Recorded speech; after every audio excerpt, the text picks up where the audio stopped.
prayer, please.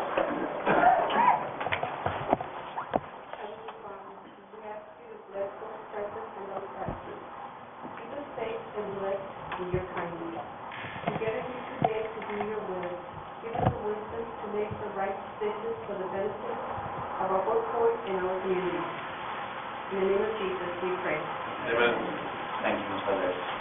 Commissioner Bill, how will you lead us on the pledge of allegiance? I pledge allegiance to the flag of the United States of America and to the republic for which it stands, one nation, under God, indivisible, with liberty and justice for all. Item number 2, public audience. No one has signed up to speak. So item number 3, the city interim director's report. Have a few things. I passed out the director's report to everyone so you can kind of look through that. But we're going to have some rescheduling of some meetings. So I'd like to go over that first while it's fresh in my mind. The first meeting that we would like to reschedule is the May 16th meeting and move that to May 23rd. Okay? And then in June, I passed out also an upcoming seminar for the AAPA for the commissioners, and that is June 20th through 22nd. So we'd like to reschedule the June meeting in case anyone wants to go to this, June 13th and June 27th. And then we're going to cancel altogether the July 4th meeting and just have one meeting in July unless we need to have a special meeting for any reason for the 18th. So if that's okay, we'll go ahead and make those schedule changes. Sounds fine. Okay. Also, in Tony's report, you'll see that the largest customer, ATM, was purchased this week by an Argentine company that also, about a year ago, purchased one of our other customers, Philsub. So we have a meeting scheduled with Juan Carlos from ATM. He'll be here in the port on Friday, so we're going to get more information on that. So possibly we could set up some calls to the new company so we can, just solidify our relationship with them and make sure that, we're still going to be their port of choice and start the negotiations with them. Juan Carlos is also going to be meeting with the accounting department to clear up some invoices that we have outstanding and some discounts that we need to be rebated to him. So we're looking forward to his visit. Also, vessel traffic is still moving a little slow. ATM is scheduled about 7 vessels for the month of May, so hopefully, that'll pick up things in the port. But as you can see in the Harbor Master's report, the barge traffic is very strong right now, and we're moving a lot of liquid cargo. We're moving a lot of scrap. Transmontane is doing things through the barges, so we're lucky that we have that business right now to kind of make up for our vessel traffic. Also, AFL is doing very well with some rig movement, and we've been receiving some very good dockage fees because of their yards are full, so they're using our public dock. So we're still doing okay, even though our vessel traffic is down. In marketing efforts, Herman is out this week at the OTC, which is an offshore technology conference in Houston. Since we have some new oil spill related businesses that have come into the port and expressed an interest in the port, he signed up to go to that so he could meet some of the companies. There are 62,000 booths there over this conference. It's at the Astrodome. So he's contacting some of the companies that contacted us and trying to put our name out in that industry. Tony's got some sales calls scheduled next week in San Luis, and we've got a conference in Monterey that we're going to be a speaker at along with the Port of Houston and Richardson Marine out of Houston to try to promote our container on barge. And then while Tony and Herman are there, they're going to try to set up some kind of meeting with the custom brokers there in Monterey just to get the Port of Brownsville word out there. I think you also have in your seats a flyer for the custom brokers mixer that we set up here for May the 24th, and so if everyone would please mark their calendars for that. And also, we've got a couple of different projects going right now with BEDC that Vermont is working with them on. A couple of companies that are looking at some relocation packages, so we're following up with that. The road construction and support, we've got all the information back from TxDOT, and so Hector's put out an SOQ that'll be due at the next board meeting, so we're going full steam on that project. And hopefully by, midsummer, late summer, we'll be started with the work on the roads, and that'll be a welcome addition. He's also working on the canopy for the main entrance. That's been in the works for quite a while now, so we're doing the soil samples and the construction work on that. And Dock 3, we're still working on that to try to get it stabilized to last us until we can get some funding for the new oil dock. So, Ms. Mark, on the road construction, is there any plans for the entrance, the other entrance that's, is it the chemical road entrance? Are there any plans to improve that in the road construction? I believe that in the future, when we do the 511 realignment, the traffic is going to be coming through 511 through that entrance. No, actually, it's going to be coming through connecting to a road in our harbor, the road where our harbor master's office is. Chemical road will be closed. Yeah. Oh, that will be closed. That's We'll have a complete. That's why that road is nice, because when we did it, we thought that was going to be where TxDOT was going to hook up Right. to us. But then that was one of the routes. But then they had 3 or 4 different alternative routes, and so the other route, I guess, came out on top, and so that one is just going to be an alternative entrance. So that's still, this is still going to be the primary entrance to the port, or? Not this one.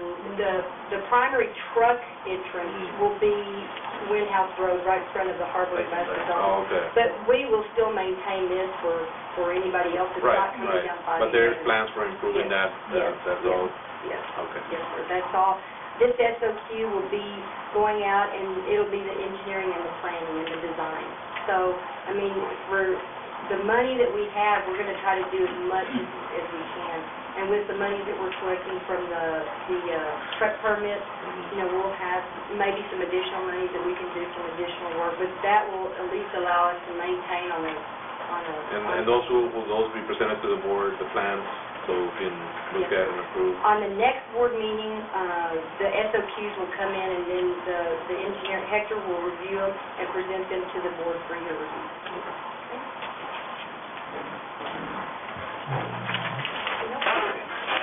I just wanted to add on, folks, that on Thursday we had our luncheon for the State of the Board address, and I wanted to personally thank the Chamber of Commerce for participating on this, especially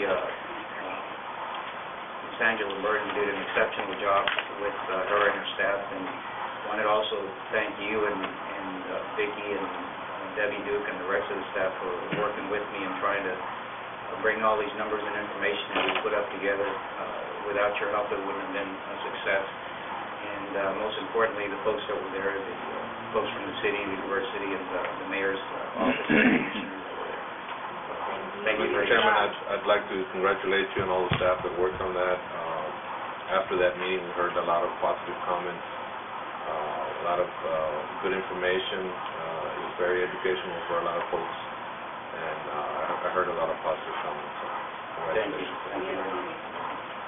Hopefully we get the opportunity to do it again, and hopefully maybe we can even get it filmed so even they can broadcast it so that even the public at home could get to see it. I think it's important that we inform the public that can't attend those functions. It's a good idea.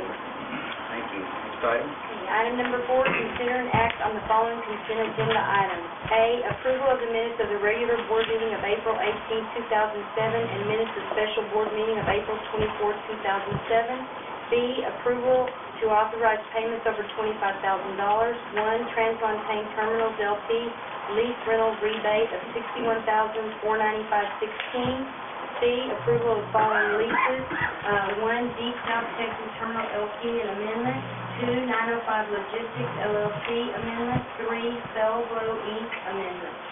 We would ask that the rebate transfer be removed from the consent agenda. we received an updated request that's a little higher than this. We'd like to review it and get back to you the next meeting. And I have, Oh, you have some also. Chairman, I'd like to table C3.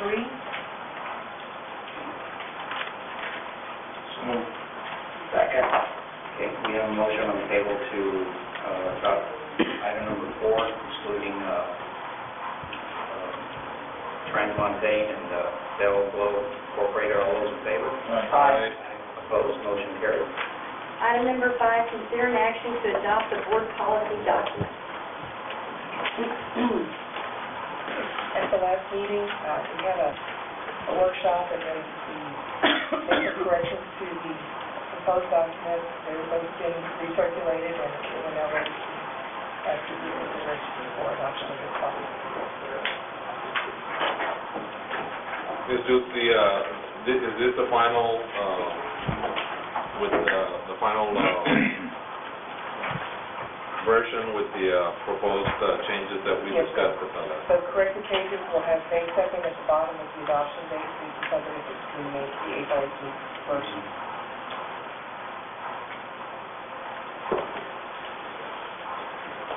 I'll make a motion to adopt those policies. Second. Okay, we have a motion to adopt the policies by Commissioner Mansell, seconded by Commissioner Los Santos. Mr. Chairman, just real briefly, first of all, I salute those many people that have worked and put in long hours to put this together. I think this is an important step forward. However, because the Code of Ethics is included within these policies, and because I think this represents a significant weakening of the Code of Ethics, I cannot vote for it. If we were to separate it out, I'd be able to have 2 votes. But if we're putting it all together, I would not be able to vote for it, so I will respectfully vote against it. Code of Ethics, I think, takes a major step backwards. It's specifically saying, and specifically citing the Attorney General's opinion, that it is illegal for a commissioner to do business with a Port Brownsville. And I don't believe that that's ethical. And to the extent that the Code of Ethics, therefore, endorses the practice of a commissioner selling or bidding on services to the port, I must respectfully disagree. The fact that it's legal doesn't mean it's ethical.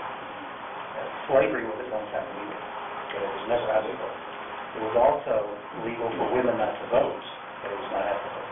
So to the extent that we're condoning that practice, I must respectfully disagree. But it's no disrespect to those that have put in long hours. And I don't think there was an intent to do that. We've done that. We need to go back and look at it. Yeah, it does say that. It says that in the legal policy. Danny, you want to comment on that? Well, I don't believe there was any intent to change the Code of Ethics. The fact is that the law is that it is legal for commissioners to do business with the port subject to certain disclosure and abstention requirements. Well, But I don't believe that the Code of Ethics in this document is changed from what it was before. but the problem is it does not include any of the submitted changes that I had proposed going back to last summer, where I was specifically asking that commissioners not be allowed to bid or to sell. And the last time the only time that it was brought, that my proposals were brought before the board, I thought the understanding was that you would take those proposals and codify them into the code, and it never made the light of day. So I don't know why that was the case, but The intention of this document was to be a non-substantive revision, to codify what's there.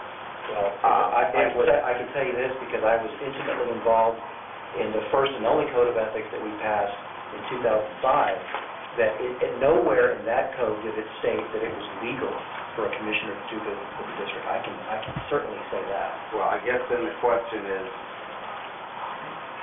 if that one reference to that Attorney General opinion were removed, would you then vote? Well, then we're back to where we were before, which is that the code is silent. I had proposed changes. I brought forth changes that would specifically make it unethical for a commissioner. That basically, we're here to serve. Our job here is to grow the economy of the ports, not our own bank account. Our job here is to see that lessees do well, not us. I personally think that the code, the way it's currently presented, cheapens the office of commissioner, because it puts us in a position of looking at a new business from the standpoint of, will it make me money? Because it says specifically that it's legal for a commissioner. Now, I don't believe that's the intent of this board, but that's what's before us right now. And I had brought forth changes that would specifically make it unethical and prohibit a commissioner from bidding on these services and from bidding and selling to the district. That's the improvement and the strengthening that I thought that we would do. But those changes were never incorporated. Did you happen to read the legal policy, Commissioner Sullivan? Yeah, I did. It talks about everything from bribery to illegal gifts. Yeah, but It talks about the expenses, the abuse of office. All this is legal from the state of Texas. I realize that, It it's talks full about slavery.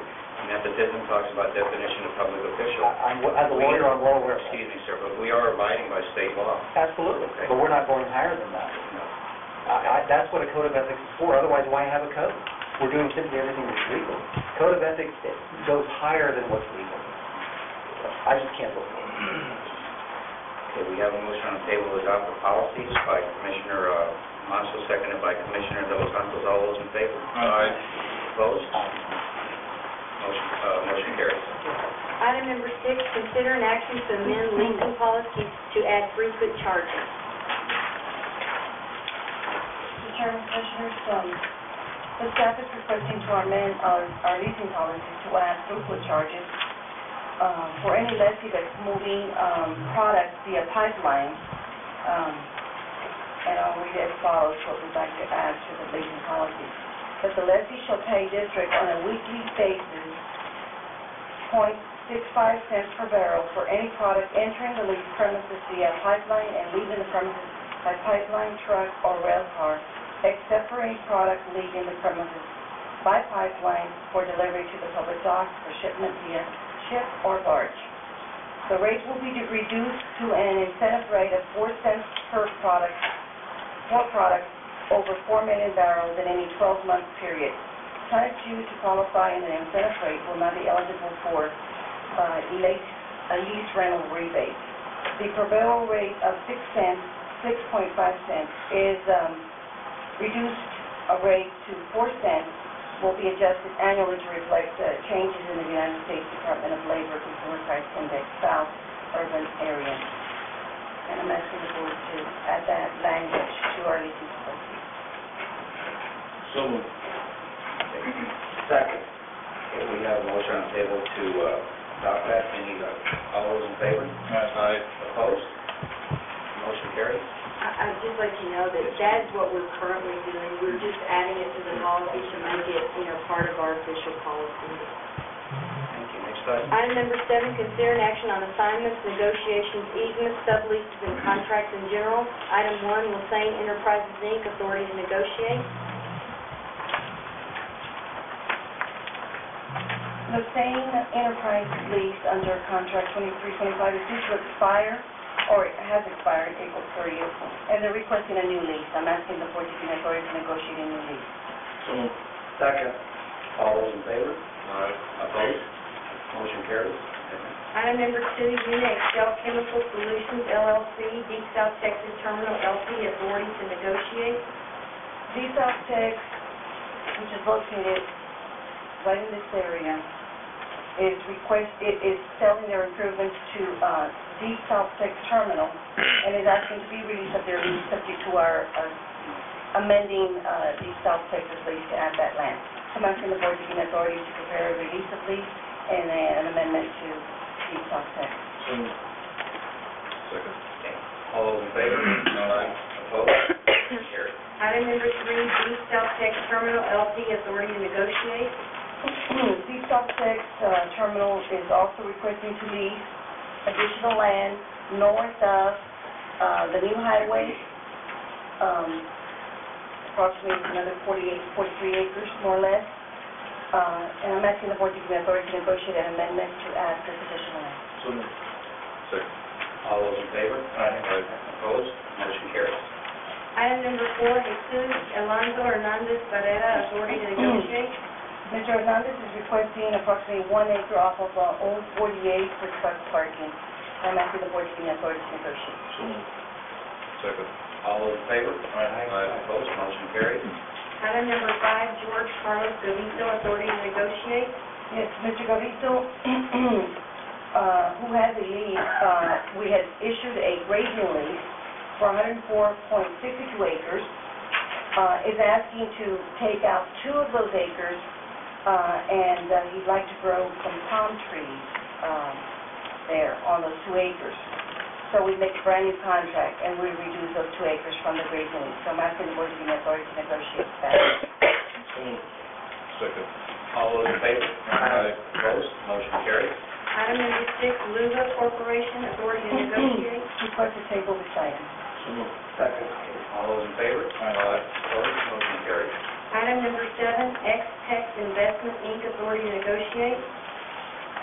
X-Tech is requesting to lease additional property also for the storage of containers, and I'm asking the board to give that notification. Second. All those in favor? Opposed? Motion carries. Item number 8, consider an action to award steamship agent license to A. Gillette Green Shipping Services USA Corp. We have some questions about this at the time I put out your package. Those have been resolved. They need to come in. They are a DBA officially based shipping, which seems to be a very solid company. The financials are okay. The insurance is in. That payment is here, and we're recommending to go ahead and approve this. And they do some work for some other agents that are probably not going to get a license here, and we have had to that they're responsible for those invoices that go through their licensing. So moved. Second. All those in favor? Opposed? Motion carries.